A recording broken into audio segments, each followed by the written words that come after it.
ہم گنواتے ہیں قرآن و حدیث سے، قرآن میں درجنوں جگہ ہے اے نبی آپ کے پاس قیامت کا علم نہیں ہے. یہ قرآن کی ساری آیتوں کا انکار کرتے ہیں، کہتے ہیں یہ منسوخ، یہ ہو ہی نہیں سکتا، حضور کو وفات سے پہلے قیامت کا علم نہ دیا گیا. قرآن میں تو وہ آیت موجود نہیں ہے، لیکن کہتے ہیں یہ محبوبیت کا تقاضا ہے. بسم اللہ الرحمن الرحیم. السلام علیکم دوستو. اس سے پہلے ویڈیوز میں نے آپ کو دکھایا کہ کس طرح یہ جھوٹ بولتا ہے.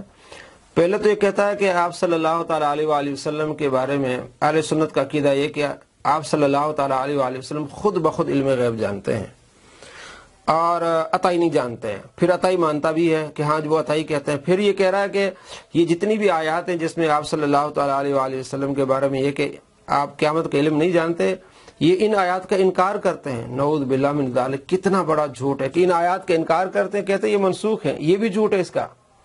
یعنی کہ جھوٹ پہ جھوٹ. جب بندے کا دماغ خراب ہو، باولا ہو جائے، اور اس نے پچھلی ویڈیو میں کہا بھی ہے کہ کیا مجھے کتے نے کاٹا ہے. ہاں، ایسے لوگوں کو جب کتے کاٹتے ہیں تو اس طرح کی باتیں کرتے ہیں، جھوٹ بولتے ہیں.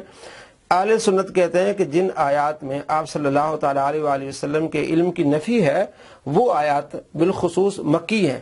آپ صلی اللہ تعالیٰ علیہ وآلہ وسلم کو شروع میں قیامت کا علم نہیں تھا.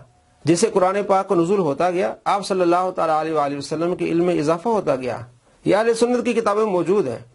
یہ طبیان قرآن ہے، یہ 12ویں جلد ہے اور صفحہ نمبر اس کا ہے 565 کہ قیامت کے وقوع کے علم کی انتہا اللہ تعالیٰ پر ہے اور اللہ تعالیٰ نے مخلوق میں سے کسی کو اس کے وقوع کا علم نہیں دیا. واضح ہے کہ ابتدا میں اللہ تعالیٰ نے آپ صلی اللہ تعالیٰ علیہ وآلہ وسلم کو قیامت کے وقوع کی خبر نہیں دی تھی. پھر بعد میں اللہ تعالیٰ نے آپ کو اس کے وقوع کا علم عطا فرما دیا، جو احادیث میں ہے، ہم آپ کو دکھائیں گے. اور یہ صراط الجنان ہے، اس میں بھی یہی لکھا ہوا ہے کہ آپ صلی اللہ تعالیٰ علیہ وآلہ وسلم کو شروع میں یہ علم نہیں تھا قیامت کا. پھر اللہ تبارک و تعالیٰ نے آپ کو اس کا علم عطا فرمایا. یہ صراط الجنان جلد 10 اور صفحہ نمبر اس کا 533. علامہ احمد صاوی رحمۃ اللہ علیہ فرماتے ہیں کہ یہ اس وقت کی بات ہے جب اللہ تعالیٰ نے نبی کریم صلی اللہ تعالیٰ علیہ وآلہ وسلم کو قیامت واضح ہونے کے وقت کا علم نہیں دیا تھا. لہذا اس بات کے منافی نہیں کہ آپ صلی اللہ تعالیٰ علیہ وآلہ وسلم دنیا سے اس وقت تک تشریف نہیں لے گئے جب تک اللہ تعالیٰ نے آپ کو دنیا اور آخرت کے تمام غیوب کا علم عطا فرمایا نہیں. یہ آپ علیہ السلام کو بعد میں اللہ تبارک و تعالیٰ نے ان چیزوں کا علم عطا فرمایا اور آپ صلی اللہ تعالیٰ علیہ وآلہ وسلم نے بتایا کہ قیامت کب آئے گی. مسلم شریف میں حدیث ہے، آپ صلی اللہ تعالیٰ علیہ وآلہ وسلم ارشاد فرمایا قیامت جمعے کے دن آئے گی. حدیث نمبر ہے 1977 مسلم شریف میں.